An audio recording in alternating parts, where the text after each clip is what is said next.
Semuanya hadir karena ada energi the power of birrul walidain di dalamnya. Alam Darun Najah hadir karena ada the power of birrul walidain. Jadi luas kawan, ilmu Allah luas, wadah itu luas. Dari alam pesantren inilah kita bisa membuka kawah cadar dibuka lebih luas lagi di luar sana. Itu persis kayak kita lagi di pondok, ada Kisbul Aman keliling. Atau ada bagian pengasuhan keliling kan. Kami ketakutan, kami lagi, nah itu orangnya. Anak ditarik sama bagian polisi militer, dibawa ke dalam. Di situ anak dikasih kayak gilaf, ada amplop, terus ada logo istana kan. Dia bilang, ini bang kita harus cepet-cepet langsung ke istana.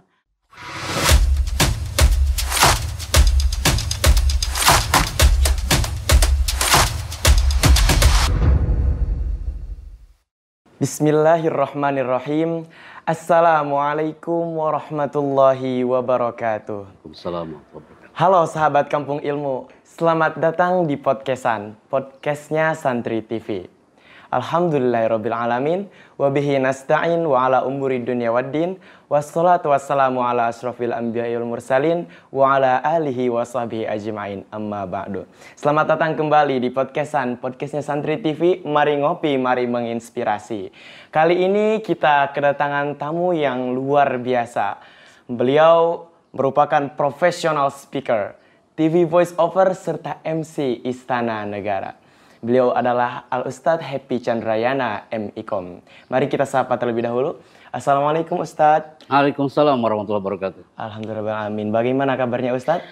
Alhamdulillah, ketemu dengan Nurul Ilmi makin bahagia pasti kan? Makin bahagia. Sungguh sebuah kehormatan bagi kami Ustadz bisa datang kembali di Pondok Pesantren Nurul Ilmi Darun Najah 14. Baiklah para sahabat Kampung Ilmu, kita akan berbincang-bincang dengan Al-Ustadz Happy Chandrayana. Siap. Bagaimana sih dulu dia masih menjadi santri, sampai sekarang dia sudah menjadi sosok yang luar biasa. Bahkan menjadi MC Istana Negara. Boleh Pak bagi ilmunya dan pengalamannya. Masya Allah. Jadi bismillahirrahmanirrahim. Kalau kita mengupas tuntas tentang kiprah ya Kak ya. Jadi apa yang kita alami hari ini berawal dari alam pesantren. Banyak orang yang mengira kalau anak ini lulusan dari SMK Multimedia. Banyak orang yang mengira kalau anak ini berawal dari kampus broadcasting. Ketika kami buka topik ini, bahwa kami berawal dari alam pesantren. Anak pernah duduk sama kayak antum, menggunakan kostum hitam putih antum dan pecinya. Dan itu yang membawa anak berselancar sampai hari ini. Jadi alam pesantren pun bisa mencetak generasi yang nafil ummah di luar sana. Nurul Ilmi pun sama. Alam Darun Najah 14 ini akan melahirkan generasi yang nafil ummah. Gitu kawan. Wadah apa yang menjadi tempat antum untuk mengembangkan bakat antum sehingga antum bisa menjadi seperti yang sekarang ini Ustaz? Masya Allah. Jadi dulu anak bergelut di organisasi. Kalau dulu di pesantren organisasi pondok modern ya kan? Kalau di Gontor kan?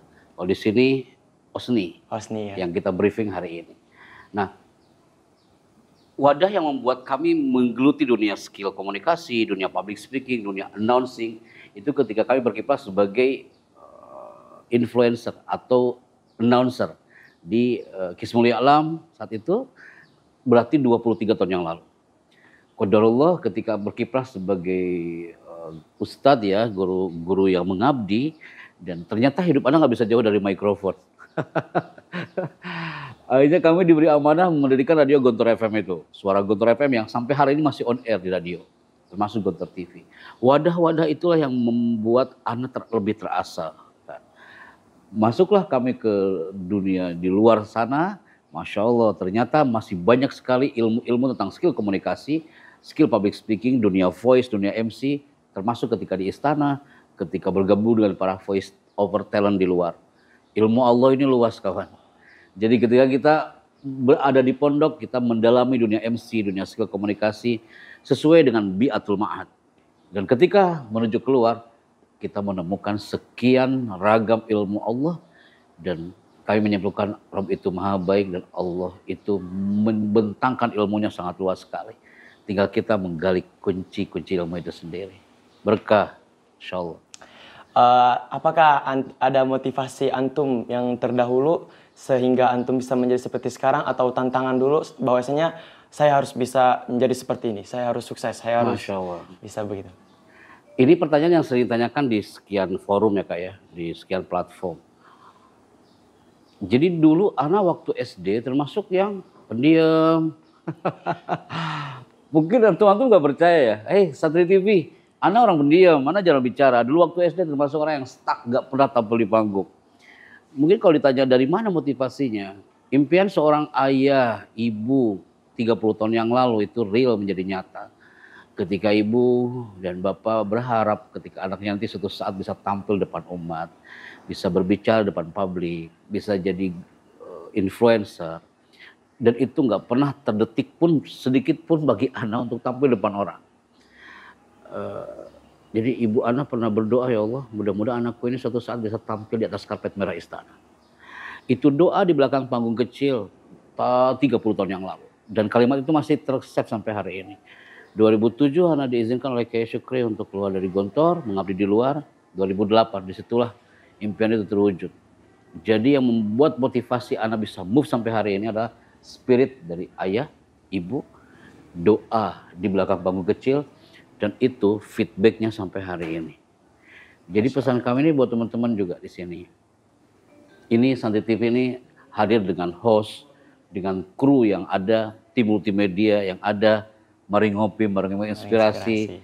Ini bukan hanya sekedar ngopi, ngobrol perkara hal-hal yang penting di dalamnya.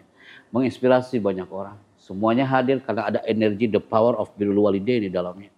Alam Darun Najah hadir karena ada the power of birrul walidain. Jadi luas kawan, ilmu Allah luas, wadah itu luas. Dari alam pesantren inilah kita bisa membuka kawah cadar dibuka lebih luas lagi di luar sana. Gitu Pak. Masya Allah. Lalu saya pernah mendengar Ustaz, antum dulu pernah jadi OP warnet? Oh iya. Udah dapat dari mana tuh info? Oh gitu ya. Terus katanya antum diundang untuk menjadi MC Istana Negara. Apakah itu benar? Wih, bener-bener di Santri TV ini. Ngulik betul nih kawan. Dulu ada sempat nganggur 6 bulan. Jaga waret Jati Asih Bekasi. Ini belum pernah anak kupas loh. Di podcast yang lain, kalau di Santri TV anak kupas. Jadi dulu ada sempat jaga warnet di Jati Asih Bekasi. Jadi pagi-pagi Kak berangkat pakai Metro Mini dari Ciputat, ya kan, berdiri sampai 1 jam lebih kan, sampai ke Jati Asih. Gak isi, hanya untuk jaga warnet. Tiap hari jaga warnet. Tapi saat itu 2008 Kak. Tiba-tiba lagi jaga warnet ada patwal. Nyalain sirinenya kan. Pakai megafon. Apakah ada yang namanya Happy Chandra di sini? Kaget kami kan. Oh, anak ada di situ. Itu persis kayak kita lagi di pondok. Ada Kisbul Aman keliling. Atau ada bagian pengasuhan keliling kan. Kami ketakutan, kami lagi, nah itu orangnya. Anak ditarik sama bagian polisi militer, dibawa ke dalam. Di situ anak dikasih kayak gilaf. Ada amplop, terus ada logo istana kan. Dia bilang, ini bang kita harus cepet-cepet langsung ke istana karena ada acara konferensi Timur Tengah. Jadi dia dapat rekomendasi itu dari mana? Dari pesantren. Oh, dari pesantren bisa ya? Iya, karena apa? Karena tahun 2006 Ana ini berkiprah sebagai MC di Milad 80 tahun Gontor hari itu. Jadi datang Pak SBY, datang Presiden, Menteri. Nah protokoler mengcapture Kak.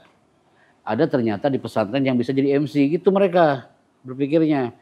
Nah Ana belum punya handphone waktu itu kan.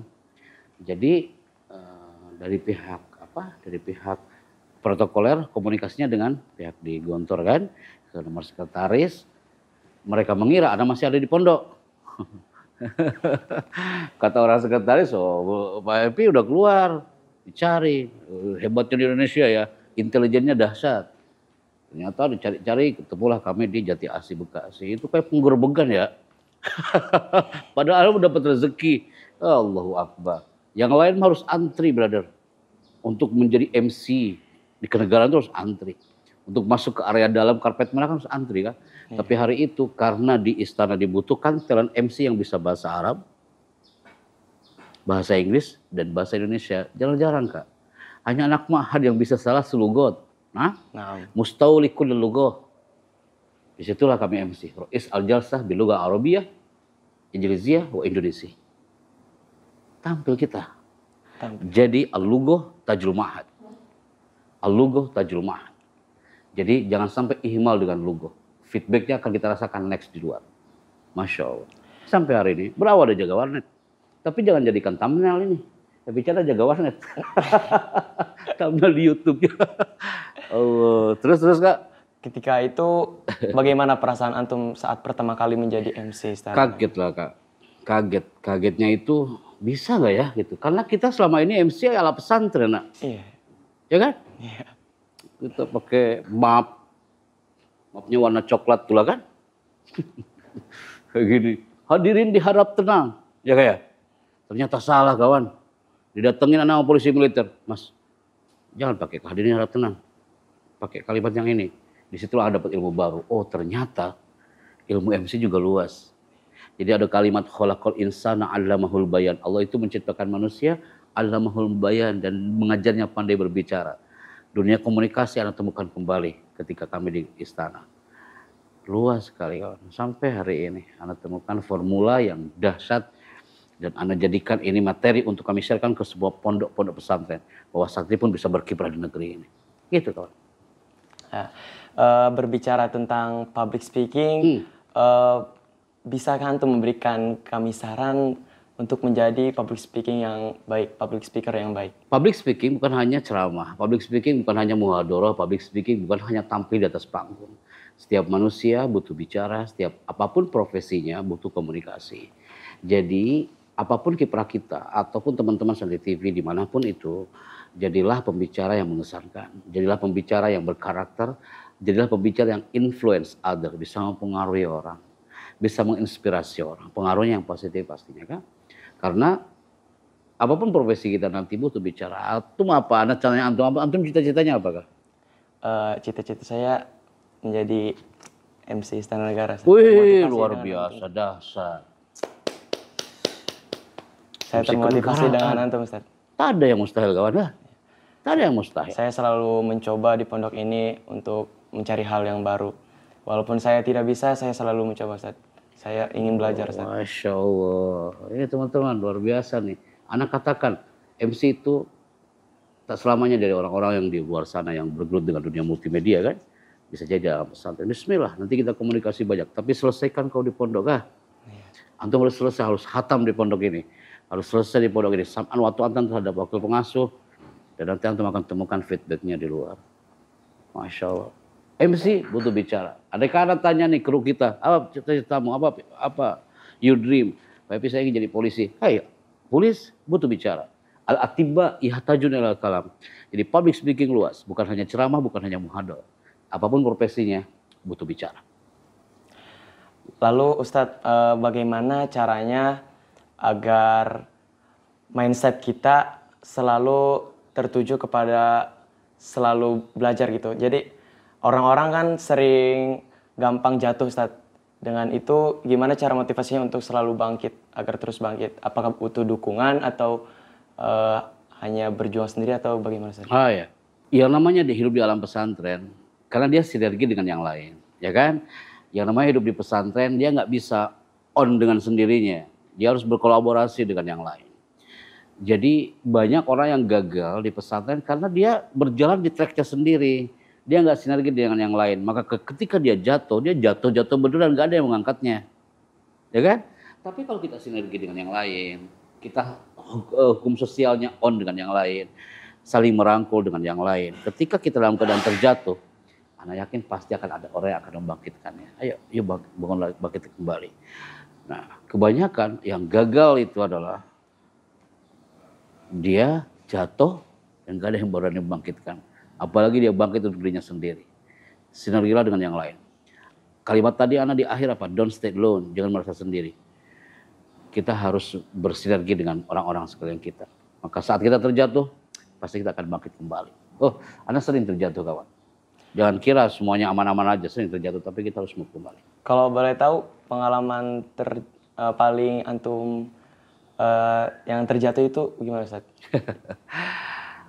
Oh, pengalaman terjatuh ya banyak kawan. Maksudnya salah satunya menurut anak paling terjatuh itu ya ketika contohnya kita lagi tampil, bukan berarti anak yang jatuh ya. Iya, bukan yang terpeleset, tapi ternyata konsepnya salah. Jadi kita udah running hampir 1 jam, ternyata selama anak tampil itu konsepnya salah semua. Jadi karena delay materi dari panitia ke kita. Oh malu itu Kak. Bayangkan, semua tatapannya ke kita dan saat itu kita gagal. Materi yang kita sampaikan keliru semua. Walaupun itu bukan sepenuhnya salah kita. Tapi menurut anak gagal. Gagalnya kesalahan kami apa? Kami nggak cross check terlebih dahulu sebelum tampil. Maka professional speaker paling tidak 2 hari sebelum on air dia harus tahu dulu di mana dia bicara, kapan dia bicara, dengan siapa kita bicara. Hari ini Anda bicara dengan antum nih Kak, Anda udah cross check dengan Ustaz Hamdan. Ustaz Hamdan nanti acara di mana di aula. Nanti Pak Happy ada podcast nih, podcastnya kayak gini. Anda ketemu dengan antum-antum, orang-orang multimedia. Dan itu biar Anda nggak gagal. Biar Anda tetap on, biar Anda tetap standby, biar Anda sinergi dengan semua. Sinergi dengan antum, Anda baru ketemu antum. Tapi berusaha untuk tetap friendly depan antum kan. Nah itu menciptakan hal-hal seperti itu, biar apa? Biar semua tetap mengesankan tanpa ada kegagalan. Mengesankan tanpa ada kegagalan. Ya, cross check itu penting ya Ustadz ya. Karena saya sendiri sering merasakan Ustadz, kalau misalkan dadakan itu hasilnya tidak memuaskan Ustadz, itu pasti tidak baik. Lalu bagaimana Ustadz caranya agar menghindari kejadian tersebut Ustadz? Jadi prepare itu bukan hanya materi nak. Yang harus siap itu lahir batin. Jadi Anda kalau tampil teman-teman Santi TV, Anda nggak menyiapkan satu plan. Anda menyiapkan kadang untuk acara tadi malam, depan 500 santri, Anda menyiapkan 7 plan. Plan 1 nggak bisa main, move ke plan 2. Ya kan? Anda kan visual nggak main, Anda move ke plan 3. Plan ketiga. Plan itu penting banget untuk tampil. Jadi banyak plan ketika kita gagal di plan 1, kita bisa move ke plan 2. Ya kan? Hari ini pun sama. Antum jadi host podcast sama Ana nih. Ya. Wah, Anda nggak tahu pertanyaan antum. Kita nggak ada contohnya. Nanti Pak Happy saya akan tanya ini, nggak ada kan? Nggak ada. Ini lah kelebihan Santi TV kayak gini kan. Jadi semuanya benar-benar tak ada konsep dan langsung bicara. Tapi Anda udah siapkan plan. Anda kan antum nanya A, Anda jawabannya B. Oh kalau nggak B nggak main, Anda ke C. Tapi smooth pindahnya. Itu maksud Anda. Biar semua itu nggak terjadi, siapkanlah sekian plan. Semuanya Kak. You are organizer semuanya nih. Teman-teman multimedia ini organizer semua. Jadi ketika mau perform, siapkan sekian plan. Pasti perfect tuh hasilnya. Jadi jangan sampai hanya satu plan. Ya begitu ya Ustadz. Gitu. Jika misal ada seorang teman kita yang mengganggu keikhlasan kita, itu bagaimana Ustadz? Contohnya kita sudah mengajak dia Ustadz, tapi dia sangat susah untuk diberitahunya Ustadz. Lalu dia mengganggu keikhlasan kita sehingga kita tidak fokus dalam menjalani tugas tersebut Ustadz. Ya. Wajar ya kayak. Yang pasti kalau goal kita itu baik, niat kita baik, seperti yang anak katakan tadi, yang namanya ikhlas itu Kak, pengertiannya sofiyatul amal minal kadarot. Yang namanya ikhlas itu jernihnya sebuah pekerjaan dari hal-hal yang negatif. Al-kadarot itu kan negatif. Nah, maksudnya apa Pak Happy? Maksudnya kalau udah ikhlas sudah, ikhlas gitu Kak. Mau A, B, C, D apapun kepada kita, tetap dia on the track gitu loh Kak. Dia tetap jernih aja. Jadi jangan sampai keikhlasan terganggu. Nah, ada quote yang Anda terima dari Pak Kiai dulu. Quote-nya itu, kita harus mampu mewarnai orang lain. Jangan sebaliknya, kita terwarnai oleh orang lain. Antum udah on the track nih, wah udah indah banget ya. Tiba-tiba ada yang mengganggu dari kanan kiri. Nah, bisa nggak kita justru harus mewarnai dia? Jangan sampai kita yang terwarnai oleh mereka. Itu quote yang kami keep sampai hari ini ketika kita bersinergi dengan yang lain. Apapun itu eventnya, apapun itu organisasinya, dan apapun itu siapapun kita temui, Ana selalu keep kalimat itu. Kita justru harus mewarnai, menginspirasi. Ya kan? Jadi kita harus tetap berpegang teguh Ustaz ya pada pendirian kita. Betul.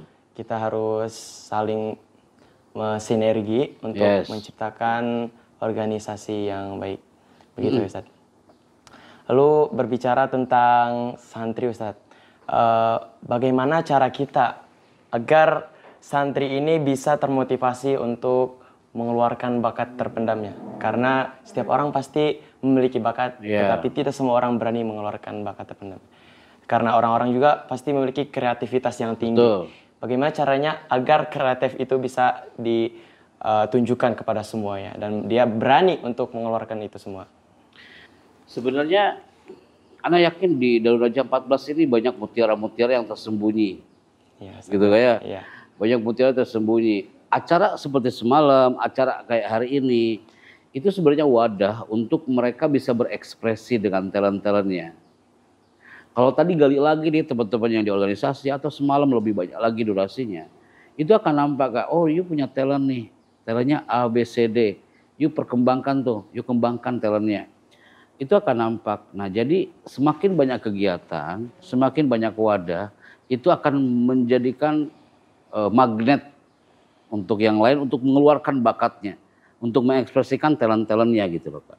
Tapi kalau nggak ada wadah, nggak ada kegiatan, nggak ada nasyatot gitu kan, nggak bakal nampak. Kecuali dia menunjukkan dirinya, Mas saya MC loh Mas gitu kan, bisa nggak saya MC di sini? Itu kan, tapi kan kurang elok kalau di pondok seperti itu kan. Jadi kenapa ada organisasi OSNI ini? Salah satunya adalah untuk mengekspresikan bakat para santri itu, gitu Pak. Excellent. Ya begitu ya Ustaz. Mungkin memang ya santri-santri itu, apalagi santri zaman sekarang kan memang pemalu ya Ustaz ya. Dia nggak tahu sebenarnya dia itu punya bakat yang punya power. Punya power ya. Cuma dia nggak mau mengungkapkan. Jujur saya juga sebagai ketua organisasi, saya memiliki visi agar para santri ini mau mengembangkan bakatnya, mau excellent tuh, bagus. Menunjukkan bakatnya, karena sistem pondok kita kan kaderisasi Ustadz. Tidak mungkin selamanya saya yang akan memimpin ini. Pasti akan ada adik kelas saya yang menjadi penerus saya Ustadz. Maka dari itu saya minta motivasi Ustadz untuk generasi zaman sekarang yang notabene kita kan generasi Gen Z ya Ustadz. Karena generasi Gen Z itu selalu mereka merasa kita tuh merasa Ustaz, merasa salah atau merasa paling langsung jatuh gitu, langsung down. Saya meminta motivasi antum untuk mereka. Jadi Gen Z itu ada generasi X, Y, and Z, ya kan? Generasi Z itu generasi hari ini, gitu kan ya? Generasi hari ini yang mereka harus dikasih wadah untuk berkreasi. Mereka generasi audiovisual, akhi. Mereka bukan generasi yang hanya untuk mendengarkan gitu kayak. Enggak, mereka audiovisual.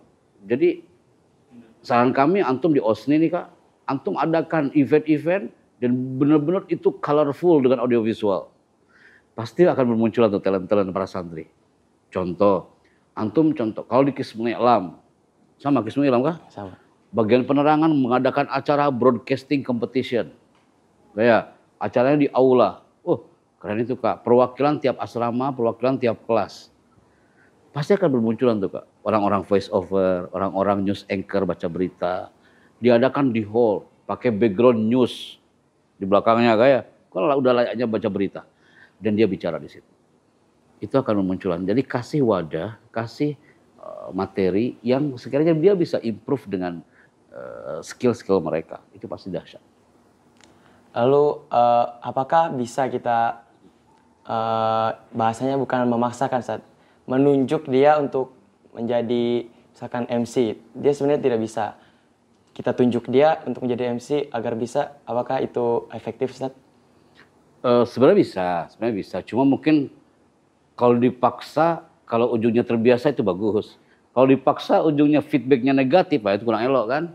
Kalau dipaksa dia nggak ikhlas dia nanti tampilnya kan. Jadi karena dipaksa. Tapi kalau dipaksa lama-lama dia terbiasa, dia tampil, itu bagus. Kayak Ana dulu kan dipaksa sama ibu. Ana dipaksa sama orang tua untuk tampil jadi MC. Lama-lama jadi anugerah bagi Ana. Paksaan itu jadi doa bagi Ana. Tapi melihat sikon, kapan antum bisa meminta mereka untuk tampil ke depan, apa dengan dipaksa atau dikasih wadah yang lain. Oke, begitu ya Ustaz. Lalu Ustaz, bagaimana caranya kita mengajak santri-santri yang susah untuk diatur agar mengikuti arahan dari kita? Karena kan tidak mungkin arahan dari kita tuh melenceng Ustaz. Kita pasti mengarahkan mereka sesuai apa yang diberitakan oleh ustadz-ustadz kita. Terkadang ada saja yang mungkin memang karakter dia bandel Ustaz, tapi gimana caranya untuk mengajak santri yang susah ajak terus? Kembali ke Gen Z, kembali ke generasi hari ini. Jadi generasi hari ini tuh nggak bisa dipelototin, nggak bisa diteriakin, nggak bisa dikerasin. Itu harus inget tuh. Caranya gimana? Ajak interaksi. Dia nggak bisa dijatuhkan depan teman-temannya. Beda dengan angkatan kami dulu, Kak. Kalau ada kesalahan dipukul depan teman-teman. Tapi dia harus kuat mentalnya. Anak hari ini berbeda, Gen Z hari ini berbeda. Dia harus diajak interaksi. Dia keliru, jangan dijudge depan teman-teman yang lain. Ya kayak melihat sikon tapi ya, tarik dia dan bicara. Apa maumu gimana? Ajak komunikasi. Disitulah akan muncul tuh unek-unek dia, curhatan dia, maunya seperti ini. Kita arahkan sesuai dengan koridor yang ada di Ma'had. Gitu. Jadi jangan sampai kita teriakin, kita prototin. Ya, kita teriakin aja dia udah langsung down baper, gitu. Baper lah ya muncul kan. Nanti telepon emaknya kan, "Ma, aku diteriakin ini. Pah, aku ditepel lagi." Kok bisa rame kita nanti. Sedangkan di pondok ini kita harus melatih mental ya, Ustaz. Betul. Nah, jadi melatih mentalnya dengan cara yang berbeda, dengan treatment yang berbeda. Pasti goalnya sama, cuma caranya yang berbeda. Pengalaman antum yang paling berkesan ketika di pondok itu apa sih, Ustaz? Yang paling berkesan ya ketika kita berkiprah sebagai kayak antum ini, kepengurusan kayak gini. Karena sejujurnya waktu anak kelas 1, kelas 3, kelas 4 ini anak nggak ada petugas apa-apa. Tapi ketika masuk ke organisasi disitulah anak dapatkan banyak value. Jadi Islam, masuk ke organisasi ini, ikut acara ini. Nah itu yang mengesankan. Jadi Al-Ma'had layanamu abadan itu betul. Di pondok itu nggak pernah tidur. Ada aja kegiatannya yang kita terjun di dalamnya. Sampai hari ini. Jadi kalau kita udah terbentuk di pondok aktivitas, Kak, ketika udah keluar dari pondok, kalau kita diam nih kayak ada yang kurang gitu loh, Kak. Pasti ada aktivitas yang bisa dilakukan gitu. Baiklah sahabat Kampung Ilmu, kita telah banyak mendapatkan motivasi dan nasihat dari Ustadz Happy Chandrayana. Beliau merupakan sosok yang luar biasa. Beliau merupakan seorang motivator yang sudah berkiprah di seluruh Nusantara. Dan kita akhiri segmen kali ini, kita akhiri podcast pada hari ini. Jangan lupa untuk like, comment, share, and subscribe. Saya Giyas Saiful Hakim dan pembicara Ustadz Happy Chandrayana. Terima kasih. Wassalamualaikum warahmatullahi wabarakatuh. Waalaikumsalam warahmatullahi wabarakatuh.